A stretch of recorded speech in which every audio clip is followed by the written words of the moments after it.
In this video, I'm going to show you how you can easily appear offline on Instagram on an iPhone and on an Android. Be sure to watch the video to the very end so you don't make any mistakes.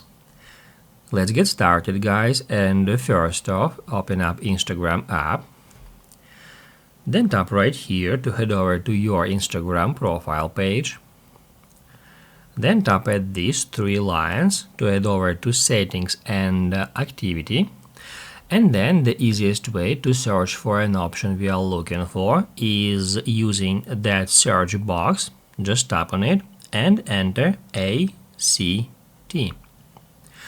That's how we can easily find the option which is called Show Activity Status. We need to get into it.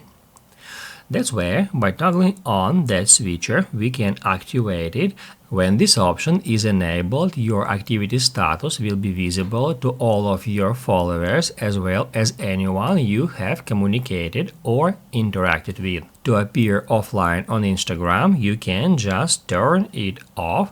But keep in mind that when this option is disabled, you will not be able to see other people's activity statuses as well. If this video helped you out, don't forget to hit the like button.